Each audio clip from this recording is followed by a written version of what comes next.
Chair থেকে কেউ উঠবেন না।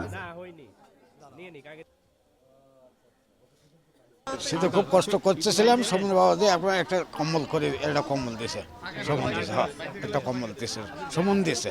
হ্যাঁ না, কম্বলটা ভালো, খুব ভালো, খুব ভালো কম্বল।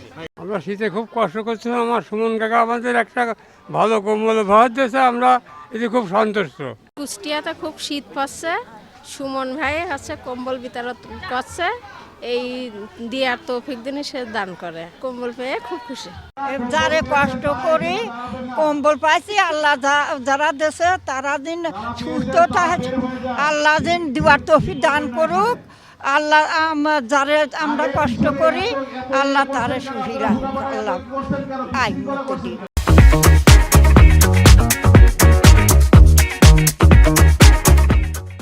আসলে আমরা যারা মানুষ হিসাবে কিন্তু আমাদের মানে কিছু দায়িত্ব থাকে। আমরা যেমন নিজেদের কাজগুলো করি, মানুষ হিসাবে মানুষের পাশে থাকা কিন্তু আমাদের দায়িত্ব। এটা কিন্তু ইসলাম ধর্মেও বলা রয়েছে।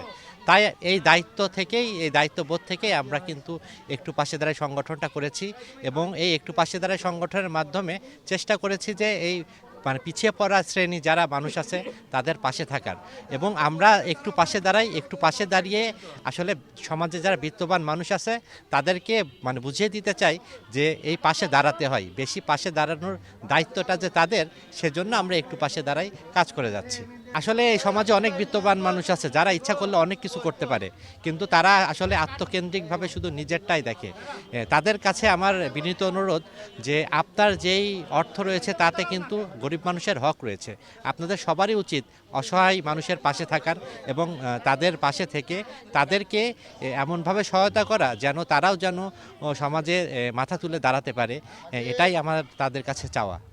আসলে একটু পাশে দাঁড়ায় সংগঠন মানে কিন্তু আমি না, একটু পাশে দাঁড়ায় সংগঠন বলতে সবাই, আমাদের সংগঠনের যারা সদস্য রয়েছে দেশের বাইরে বিভিন্ন জায়গা থেকে যারা আমাদের সহযোগিতা করে, সব সহযোগিতা মিলাই কিন্তু আমরা একসঙ্গে করি এবং সেইটা দিয়েই কিন্তু আমরা কাজ করি এবং চেষ্টা করি অসহায় মানুষের পাশে থাকার। এটা আসলে আমি ব্যক্তিগত না, একটু পাশে দাঁড়াই মানে আমরা সবাই মিলেই একটু পাশে দাঁড়াই।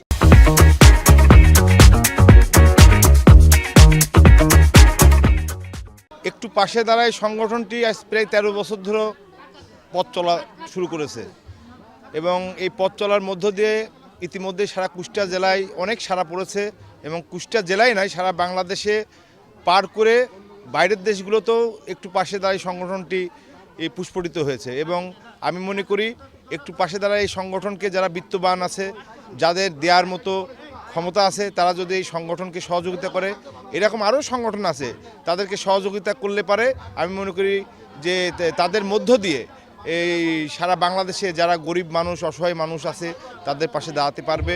এবং দেখেন এই শীতকালের মধ্য দিয়েও একটু পাশে দাঁড়ায়।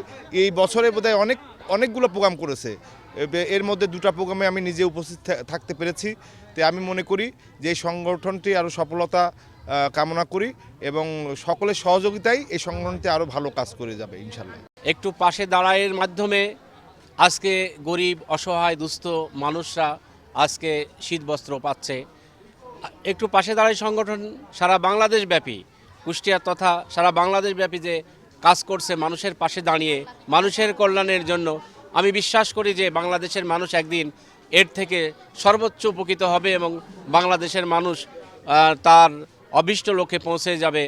সাধারণ মানুষ যারা ভুক্তভোগী, যারা অনেক মানবতার জীবনযাপন করছে, আমি বিশ্বাস করি যে একটু পাশে দাঁড়ায় সংগঠন সেই মানুষ অসহায় দুস্থ মানুষের পাশে দাঁড়িয়ে মানুষের উপকার করবে, এই বিশ্বাস আমার আছে এবং আগামী দিনে সেটি করবে ইনশাল্লাহ। আমি বিশ্বাস করি যে এই একটু পাশে দাঁড়াই যে উদ্যোগটা নিয়েছে, এই উদ্যোগের প্রেক্ষিতে আরও বিত্তবানরা আগে আসবে এবং এদেশের মানুষের জন্য তারা কাজ করবে। কারণ একটি কাজ ভালো কাজ দিয়ে শুরু করলে আমি বিশ্বাস করি যে সেই কাজকে সবাই কিন্তু উৎসাহিত করে, তো সেইভাবে আগে এগিয়ে যাবে এই বিশ্বাসটা আমি করি।